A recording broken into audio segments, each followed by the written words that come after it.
this. We got a new opening. This is getting me all excited. I know it. It's like New Year's Eve. It's like Elon Musk launch. And welcome to Advanced Shouting. What was that? What? What was that? It's festive. The snow, the holidays. Come on. You got to get involved. It's great. I like it. I like it a lot. Editorial decisions without our knowledge. Well, I thought maybe you got sued for that picture we've been using for the last 6 months. Oh, no, that one's good. It's just the Office clip that Dan screwed me on. I had to play it. It's fine. Yeah, that were banned. So many other bad things on Facebook, but yeah, we throw a clip of The Office on. Right. Yep. Exactly. Facebook jail. We're not permanently banned on Facebook, all right? Just that one. We're actually live on Facebook right now. So everyone, right, hello. Hey, so much for joining us. And away we go. Our guest today is Russ Cohen with Sportsology. We're going to talk a little football and hockey, and maybe, unfortunately, the Jets. We'll see how that goes. Yeah, exactly. But since our last show, not much has changed with hockey. We still have no idea, when it's going to happen. They still haven't agreed on anything. But the latest news is the Canadian teams may be playing in the U.S. So, I mean, who knows? This is all so up in the air right now. I guess the Health Commission in Canada, I guess, is allowing them to play, but they're not sure. I honestly, I really have no idea what's going on so far. Well, I really do think that the situation of the pandemic in the lower 48 is going to dictate a lot of that. It's it's at an all-time worst right now, and I don't foresee it getting better by mid-January, when they're planning to start. It's going to be even worse then after Christmas and New Year's. So I don't know. I don't have a good feeling about a January start for the NHL, but maybe February, but then 56th, cut it down to what, 45 games? I don't know. It's all a mess right now. Well, I think the issue is, okay, so we have 7 teams in Canada. What are they going to do, right? So if you move, I guess the logistics is, it sounds like it might just be one province that's having the biggest issue at Quebec. So maybe you just move the Canadians to Ottawa. But if you have to move all 7 teams, I think you have to move a couple teams to one city. And if you do it that way, let's say we move the Maple Leafs to Buffalo, and then you move 2 more Canadian teams to 3 different places. So then it's not nearly as disruptive, I would think. But if you think about it, there's an arena in Brooklyn with nothing going on, and if there's no fans, they can't bitch about obstructed seats. You have NHL or city arenas, NHL arenas in Kansas City, Houston, Hartford. So we'll just bring back the WHA. Exactly. But I think there's some places where they would love to have the teams there. Personally, I wish the Maple Leafs would be down to make them play at the Coliseum. I think that would be hilarious. But there's a chance here. John Scott tweeted last night, former NHL player, that here's a chance for the league to be creative, right? That, okay, so if we bring all the Canadian teams down, we don't have to do the alignment as proposed. Those divisions don't necessarily have to stick. So let's do something crazy. Let's move Edmonton in the East and have them play in Buffalo. And then you could have them play the Penguins and the Caps and the Rangers 8 times a year. And beyond that, you see McDavid 60 times probably on national television. Of course, the league won't do it because A, it's progressive thinking, and B, it's fun. So we know that won't happen. But I think ideas like that, it's like, hey, if we're going to move these teams, let's go crazy here. Because at this point, what the hell, right? Yeah, and it's just for one more year, because hopefully by 2022, all of this will be behind us to a certain extent. Yeah, well, the league should really adopt like a big brother, little brother system where you have the Canadian team. Let's say you mentioned the Canadians, play in Boston, and both of those teams play in the TD Garden. You want them to play in Boston, or have that, have Toronto play with the Islanders, and do that. I mean, just have, because fans. You don't need fans this year, right? You could have 2 teams play in Brooklyn, right? You can, absolutely. Although you have the Nets too, so it might be logistically. Oh, right. I forgot about the Nets. Have the Kings play in Carolina. Think of the numbers you get in ratings. Yeah. But no, you could use Kansas City and Houston. Yeah. I mean, Midwest hubs, they both have NHL ranks. Right. But the one thing is, though, they did say that we'll adopt if some cities are having fans. So I think that's what makes it weird. which is a little weird. It's similar to what NFL has right now. I don't think NBA is having anything. I think it's going to be ban free throughout the season, but they said it could be possibility for the NHL. Although, why don't we bring in someone who's forgotten more about all of this than we'll ever know? Yes, that's a lead. Yeah, and there he is. He's going. Hey guys, Russ, Sportsology joins us now. Russ, what's your 2 cents on this? What do you think the NHL can do with these 7 teams? well, the one thing I can tell you for sure is the Raptors are selling tickets, and the Tampa Bay Lightning are making out on it because they own Amalie Arena. Oh, that's right. So so they're already getting revenue from that. So I would think they're going to be selling tickets too, like you said. Look, I don't know if Brian Burke's right, where there's only one area, one province that doesn't want to do this, and the rest are letting them do it. We saw some other things than that yesterday. So maybe they've had some, talks, and maybe things have changed. But I still think the fact that we didn't hear any news this week was a bad sign that all this was holding everything up. And I don't know, are they really going to figure it out over a weekend? Like, at some point, if it literally is just one area, let's say it's Quebec, then get Montreal out of there and, go with your 16 division and put them somewhere else and get it started, because the clock's going. It's a weird year. You should never have the NBA start before the NHL ever. Right. Right. Well, I think too is if I obviously Noel, you made a good point. You probably don't want these teams to go where there's an NBA team. Right. You probably want them to go where they can be the only team in town. So Houston would be out probably. Yeah. Kansas City wouldn't, and I'm sure there's other places in the Midwest you can consider as well too. I'm also thinking logistically from travel. If you're moving a team like Winnipeg, someone who's in the middle of the country, move them somewhere in the middle of the United States. But the problem here too is there's different restrictions based on what state you're in. So the rules that are in Florida, which are basically is the old Wild West, no rules. And the rules up here in the Northeast are completely different. So how are you going to do this with quarantines and state regulation? The NHL has done a lot of things wrong in the past. They've done a lot of things right. I don't envy them when it comes to trying to figure this out. And I don't envy the schedulers who have to come up with all this. Yeah, to make your point, Alicia and Chad just said Orlando Solar Bear games are back because Florida is crazy. Yeah, I've been to a Solar Bear game years ago when they were in the AHL. No, I mean the ECHL is starting up. I got a few. Parts of it? Yeah, so they're not a full league, but they're a partial league, and the other thing is you could actually use some of those rinks though that aren't being used from the ECHL or the USHL. You could, and those are in strategic areas of the country. So maybe that's the way. Maybe they won't be the greatest TV angles, but you're going to have to just figure that out. I think that is workable. You can use college rinks too, because there are some teams that aren't. And I don't think they'll allow people on the college campus. Though. Well, there are some rinks that aren't on the campus that are actually. No, then you could do it. Yeah, like New Haven, Yale's rink, which is completely renovated, is now on Yale's campus. It's separate. So would you use that over the other rink in Hartford? I might. Or Bridgeport. Bridgeport's also a nice place. Yeah, yeah. Bridgeport's a good rink. Right. You bring up a great point about Bridgeport, because a lot of the AHL games are weekend-only games, for Friday through Sunday. So if you have a lot of Monday through Thursday games, you can kind of sandwich them in, because AHL isn't starting, I believe, to February 4th. But don't ask any other NHL team to ever play in Brooklyn. I heard that, and I was like, no, don't do it. Hey, if there's no one there, who cares? No, you do. It's just awful. You don't want to do that. It is bad. That RAV4 will be in the corner. It'll be fine. Bring the car back. Just dust it off. It'll be fine. Well, They sold that car. The car is an anti-masker, so. Yeah. Exactly. All right. But we have also, I guess, the other big story of the week is unfortunately a sad one with Henrik Lundqvist missing the whole year with a heart condition. We wish him well. Hopefully a speedy recovery, more importantly. That puts the Capitals in a little bit of a bind. They signed him to be, Samsonov's backup. They have a couple other options if they want to go stay in-house. Nothing as great as Lundqvist, but Russ, what do you think they might do? Well, I'll tell you this. I don't think Lundqvist was ever going to feel like Samsonov's backup. So I think, and honestly, I think based on Laviolette, knowing Lundqvist the way he does, Lundqvist beat him in the Winter Classic. He beat him in plenty of games.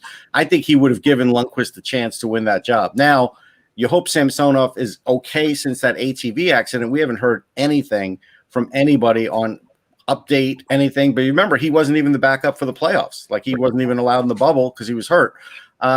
he should be able to do it. If he's healthy, he'll be able to do it. Now, you don't want to load too many games on a younger goalie. They have Phoenix Copley, who does at least have NHL experience.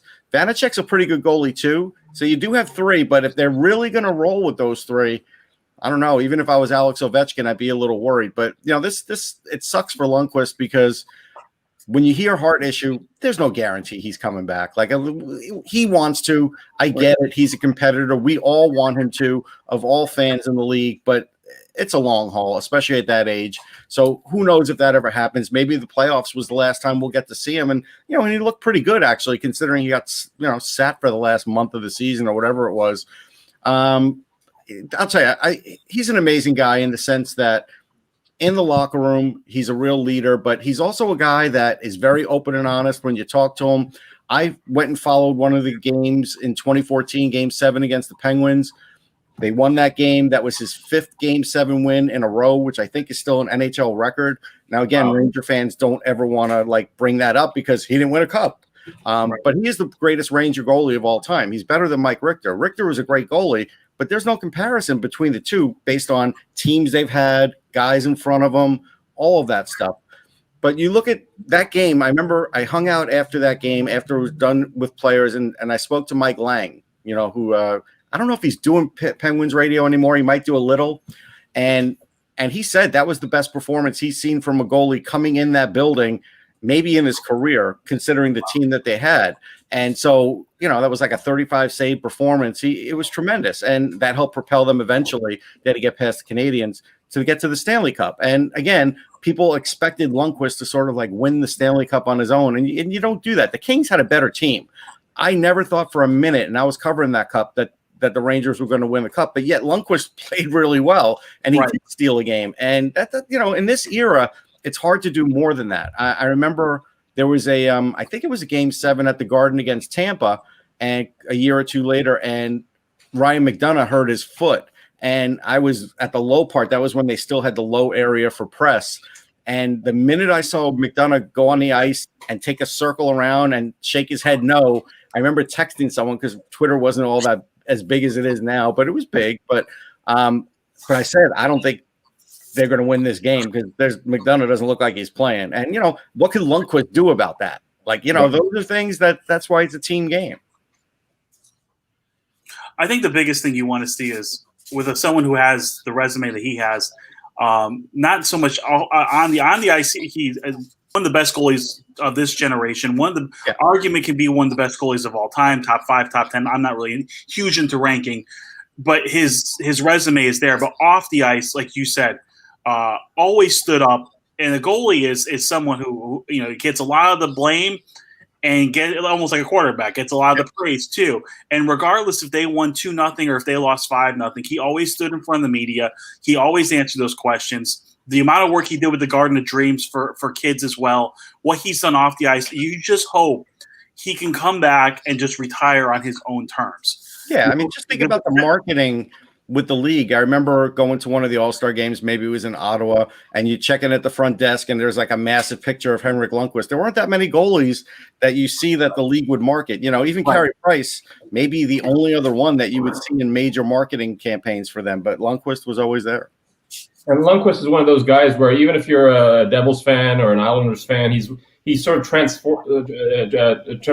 the sport in terms of the fact that you just over the bar, you just wish that guy had won a cup, Yeah. And there aren't that many players that have that sort of broad appeal to the entire league and the fan base around the league. And yeah, it's really sad. But like you said, Dan, I hope he gets to come back and at least retire on his own terms. That would be nice. Yeah, I mean, Ray Bourque was one of those guys, right? When he won the cup, everybody felt good about it. Maybe not people in Boston initially, but everybody else felt good about it. Yeah. Now, spinning it back to the Capitals, you mentioned the in-house replacements. There are a couple, veteran, unrestricted free agents. Ryan Miller still available, Craig Anderson. Do you see perhaps them taking a chance on either one of those two? Well, I don't know. Ryan Miller just took a job as an assistant, so I don't know if he could. I mean, I guess he could back out of it if he got a job. I don't know how that would look for his future, though. So I'm going to count Ryan Miller out only because I feel like once he turned the page, I don't think he's going to want to go back in it. Look, Anderson would be terrific, but we do know his wife had cancer, and so you do worry how that's going to work. If she says, I'm fine now, go on the road, he would be maybe the best guy they could get because it wouldn't cost too much. And he's a guy when he gets streaky can win, 8, 10 in a row. And sometimes you need that. The Capitals didn't have that at all last year with anybody. With Holtby, no, it didn't matter. So that would be something where that could at least give them a little bit of an upgrade. I probably feel bad a little bit for Laviolette too, because he hasn't even taken the ice yet, and already like that part of his team is in question at least, and that's tough. And if you look at this proposed division that the Capitals are going to be in, this division is going to be a beast. Oh, there is going to be no margin for error, and it's also a shorter season. So if you don't get that goaltending, your team can get exposed really quick. Yeah, the shorter season is definitely the goaltending is going to be really hard because these guys aren't playing, and you're going to ask them to get up to speed. And maybe I'm guessing a camp is going to be a week to 10 days. That's it. Right. So no preseason games. We used to all say, preseason, it stinks. Now, me as a prospect guy, I liked it because I would follow a lot of prospects in it. But guys would like to at least tune up in one preseason game, I would think. I would hope they would do one, but they might only do scrimmages. Who knows? And so, based on that, guys are going to come in rusty. I mean, there's nobody from this league that's coming from like the KHL. I don't know too many goalies that are playing overseas. I don't know if any, actually. We hear a lot of regular, forwards and defensemen, but I can't think of a goalie that's playing overseas right now. So a lot of them are going to come in cold. Right. Yeah, so we'll have shitty hockey for the first 15 games. It's fine. Yeah, I mean, we're used to that. Yeah, we'll the goal scoring totals. That's fine. Yeah. Yeah, I mean, even shitty hockey's good hockey. Yeah. Like I always say, a bad day at the rink is better than a good day in real life. Yeah. Right. All right, so let's switch gears a little bit. We did a poll on Twitter this week stating which NFL team you guys like to talk about, and unfortunately, the Buffalo Bills won. I thought the Browns were going to win. I really did, but the Bills. I have a question for you guys. Okay, can you name the last time the Buffalo Bills won the AFC East? Yes, I can. Okay. Of course you can, Michael. I think AFC East. Yeah. Well, was it 91? No. Nope. Russ. I know it's been like 20 years. I don't know the date. All right, give it a year. Okay, I'll go 99. Okay, what do you got, Dan? 92. 92. Okay, so the Buffalo Bills can clinch the division tomorrow with a win, or the Dolphins lost. It'll be the first time since 1995. Oh, sorry, last time. I'm sorry. Ironically, it was last time they won a game too in the playoffs. They've lost 6. If this was the Price is Right, I was close at least. That's right. I misheard the question. I was thinking about their first Super Bowl appearance against the Giants in 91. And I should have gone 4 years down, and I've been right on. Yeah. But Bills Mafia, man, come on! You got Josh Allen is a stud. I love watching that guy play, and that team. I was telling these guys, I think it's good for football when Buffalo is good because their windows of being good are always for 4, 5, 6 years, and then they disappear for 3 decades. And they're a lovable team if you're not a Jets or a Patriots or a whatever fan. So, I thought Josh Allen was really good. I've written about him for some other sites, collectible sites and things like that. And I liked him coming out of college. I didn't like him as much as Darnold because when he first started, he was a better runner than he was passer. But now that they've worked on his footwork, his passing is a lot more accurate, and he's got a pocket to sit in because he's actually got a good offensive line. They got Stephon Diggs. I mean, their offense is really good. Their defense is still a little suspect in the secondary, and maybe in a big game that's going to cost them. But right now, they're capable of beating a lot of teams just by scoring more points. And we know the AFC is really top heavy. So if this gets into the playoffs, I think the games are just going to be out of this world good. I mean, we saw some really good teams playing each other recently in the AFC, and the games have just been bananas. So I really like what I've seen from Buffalo.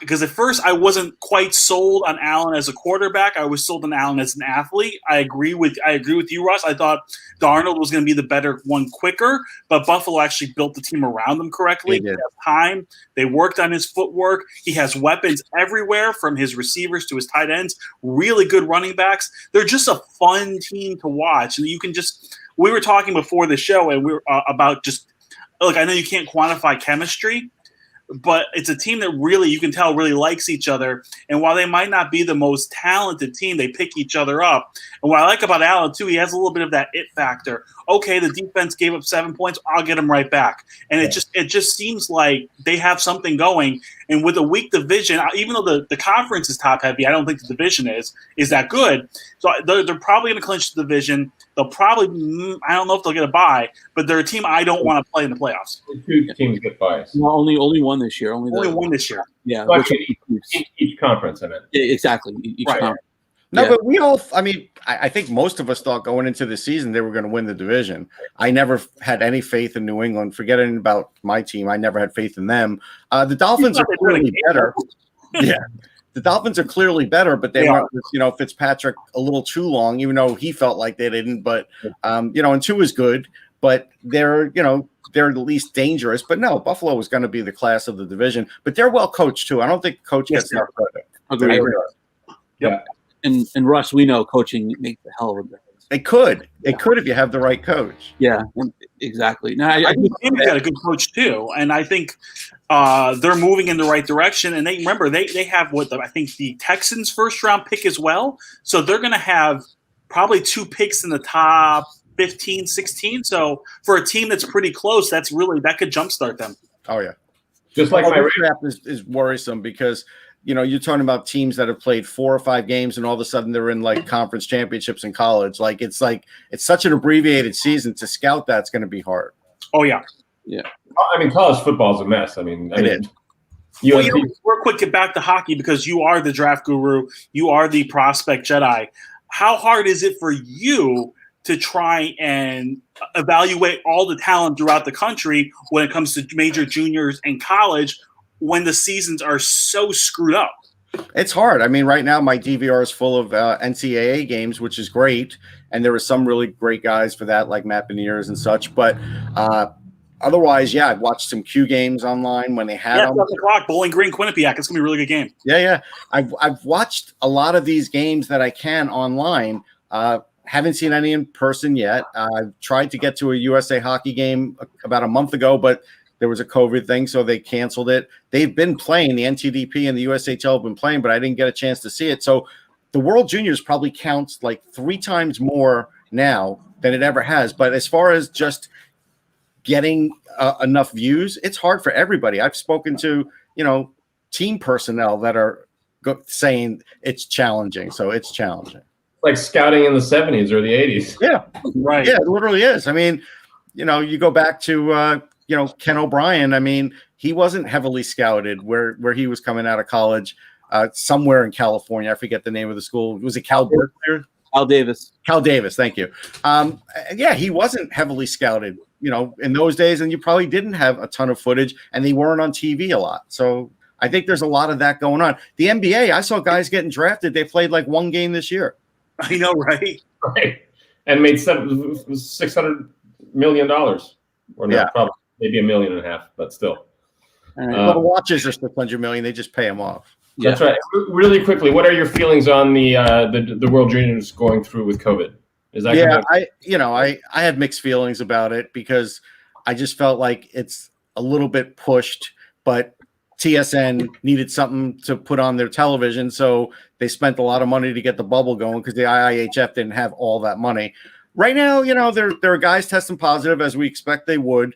Hopefully it doesn't decimate teams too badly, but Germany and Sweden have already had quite a bit. Even the U.S., I mean, they lost their BU players, which were good players, and losing Bordelot, that was that was a tough loss because he's really good. Beecher's good, but not as good as Bordelot. So those, they lost guys too. So it really is going to be like more of who is on your roster than even how did you think they were going to do at the beginning. But Canada's ridiculous. Like they had a 4th line that's just ridiculous. It was like Connor Zary and McMichael was on the 3rd line. I forget who their 4th line center was, but it's ridiculous. They have an embarrassment of riches still, and they really haven't had any problems. The only thing that could undo it for Canada would be their goaltending. I think it's good, but not great. I think the U.S. and Russia are better there, but Russia's really tremendous this year. I had a long interview with Igor Larionov. People can go to my SoundCloud page if they want to hear it or go to Sportsology and read about it.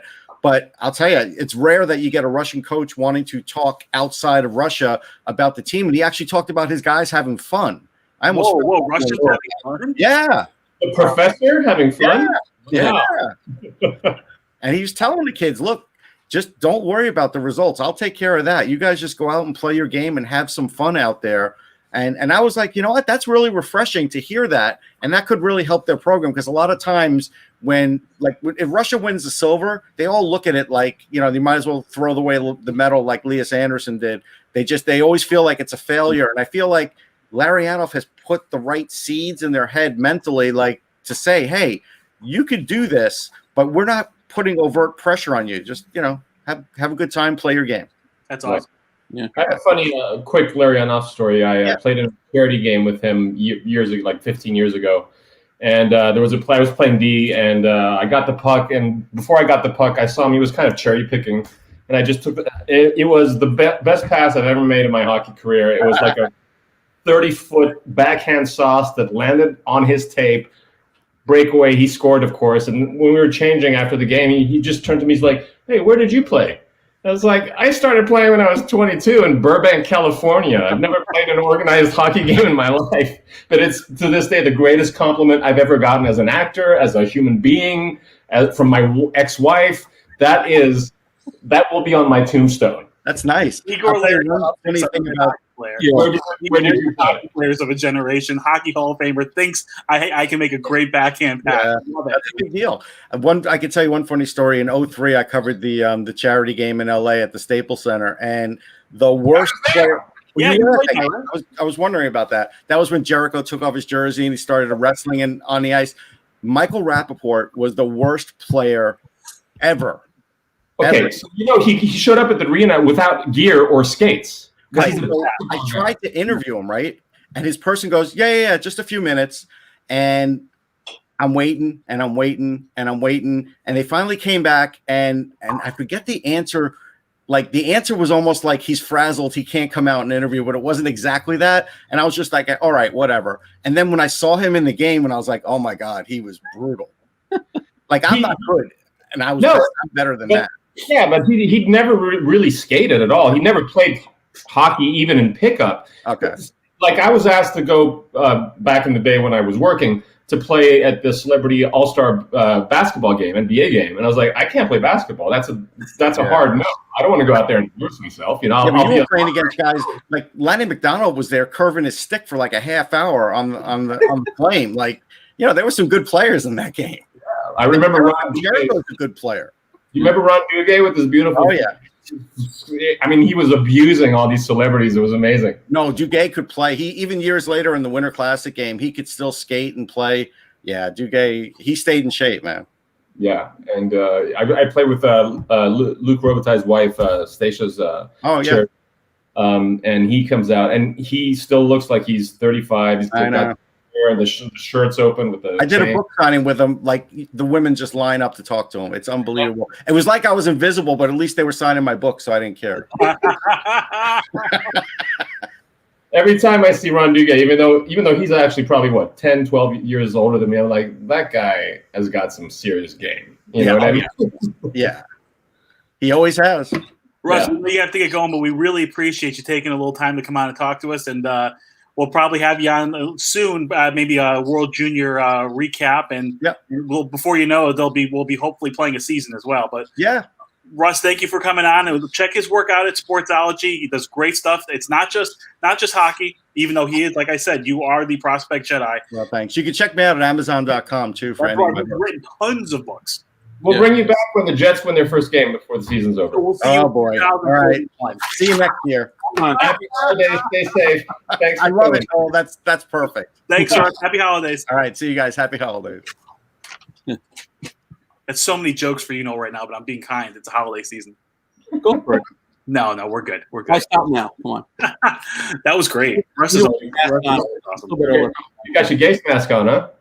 Yeah. Now, Michael, don't you have to get going, right? You have. No, I've got 5 or 10 minutes. You got 5 or 10 minutes. So let's go right. We'll go right to trivia now. Yeah, I'll do some trivia. All right. So you're hosting here, right? Yep. Okay. Yeah. Not something more fun to talk about, or? No, probably not. Yeah. Okay. I can give you some more hockey celebrity tournament ridiculous moments if you'd like. I do like those stories. Yeah. All right. Next time, I'll save them. Yeah, save some. Okay. We got to try and get Larry on the show now. Yeah. Yeah, good luck with that. Okay. Hey, do you remember me? I'm the one who sauced that 40-foot flat pass right onto your tape. You'll be like, no. All right, cool. So here we go. We have name the 30 running backs with the most rushing yards in NFL history. Okay. Who wants to start? Let's see. Let's start with you, Dan. Okay. I'm going to lay it up here. I'll go Evan Smith. All right. Lay up. I'll go Barry Sanders. Yep. Walter Payton.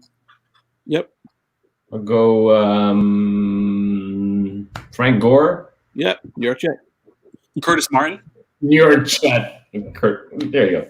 Homeboy Eric Dickerson. Yep.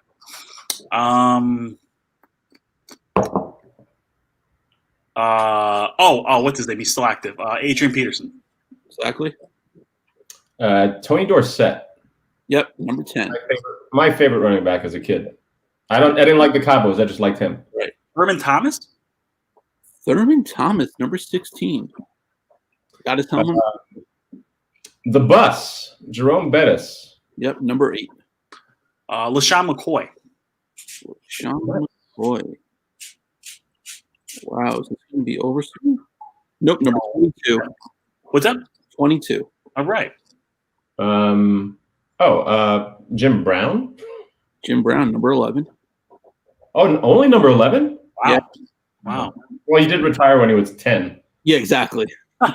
LaDainian Tomlinson. Yep, former Jet. I thought I said him.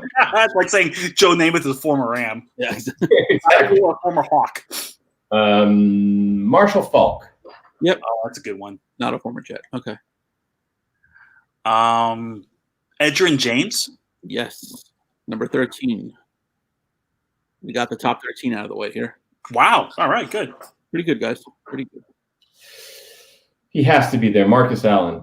Marcus Allen, number 14. Wow. Wow. Trying to think of guys who played for a while. Warwick Dunn. Warwick Dunn, Nice. 23. Oh, 23. Wow. Just got in there. Oh, God. I don't know about this guy. I don't know. I want to say Jamal Lewis. Oh, that's a good one. He's got to be on there. Number 25. That's a nice one. Oh. There's still 2 former Jets out there. You should know them. 2 former Jets. Not a former Jet. O.J. Simpson. And not a Jew either. 21. How about Eddie George? Eddie, Oh, that's a good one. 28. Whoa, just snuck in there. Yeah. How about Corey Dillon? Corey Dillon, number 20. Oh, God. Jesus. Oh, God. I'm thinking of old times. Franco Harris got to be there. Number 15. John Riggins, he's got to be there. Former Jet, number 19. And he's played for the Jets. Former Jet, every time, former Jet. This is getting a little... Some sneaky good guys out there. What? There's some sneaky good guys out there. They might. Sneaky good guys. Yeah. How about LaShawn McCoy? I said him already. He's on the list, though. What did I lose? No, you didn't lose. That's fine. It's fine. It's not a wrong answer. Yeah, it's not a wrong answer. You said it right. What about guys who've... God, I'm drawing a blank. This is embarrassing. I thought I knew this. I thought I had this pat. Give me 30 seconds. I'm thinking of teams now. Come on, chat, help me out. So I got 2 guys in mind. I just don't know if they did it long enough. They were great for spurts. I just don't know if they. Yeah. I don't know if they racked up enough yards. I think one of them did. That's gonna be my next guess. Hey, Cassie. Bills. Thurman Thomas. I said Thurman Thomas. Already mentioned. Yeah. Okay. We'll give you one more strike if you say somebody again. If you say a guy that's been taken already, I'm gonna start giving out Mandalorian spoilers. All right, I'm just gonna go with a semi-current player, Marshawn Lynch. Number 29. Oh, wow, that's a good one. Okay, if he's on there, then this guy's got to be on there. Sean Alexander. Sean Alexander is number 36. Oh, man. Yes. Okay, so the guys you forgot. Wait, real quick. Was Larry Johnson on there? Larry Johnson is not on the top 46. Okay, those are my two guesses. So, all right. Did you say Fred Taylor? No. Oh, Fred Taylor's got to be on there. Oh, number 17 on the list. Damn it. That was my next one. Good How about per chat, Roger Craig and Herschel Walker? Herschel Walker is number 43. Oh, wow. I think Craig was number 44. Oh, wow. I was expecting him to be higher. Here's the rest of the top 30. You had Steven Jackson at 18. Oh, Steven Jackson. Ricky Waters. What do you forget about him? Ricky Waters. Yeah, it's former Jet. No, Thomas Jones, 27. Thomas Jones. Yeah, former Giant, Tiki Barber at 27. Barber. And then former Giant, and I think he's Super Bowl MVP, Otis Anderson. Yes. Number 30. That was. I was thinking. I thought I was at one point I was thinking about Super Bowl teams. I was like, okay, Giant. Otis. I don't know. I just didn't feel like. But yeah, I guess. Well, that was good. And guys, hovering at the other part of the list is Ricky Williams, 31. Clinton Portis. I was going to think about or not think about it. I was going to say him at some point. I was thinking Ricky Williams too. I just didn't think he did long. He wouldn't play long enough. Yeah, and then two more former Jets. We have Matt Forte at 33 and Chris Johnson at 35. Who? Yeah, Chris Johnson. Oh, Chris Johnson, sure. Yeah. Oh, how about Earl Campbell? Earl Campbell was 37. Okay. He only played 7 years. Right. You know, which is a shame. So, but yeah, that was good job, guys, with that. All right, guys. I got to bail. Thank you guys for watching. Merry Christmas, Happy Holidays, Happy Hanukkah, Happy whatever you guys celebrate. I hope it's New Year. This is our last show of the year. We won't be back until the first of the year. Yeah, we'll be back on the 8th. Hope you all stay safe. Hopefully, we'll have a lot lined up. Exactly. We will. A lot of talk. But thank you all for tuning in, and please stay safe. If you have to travel, do what you got to do. And if you don't have to, don't travel. And we'll see you probably next year, which is just around the corner. What a great year it's been. Happy holidays, everybody.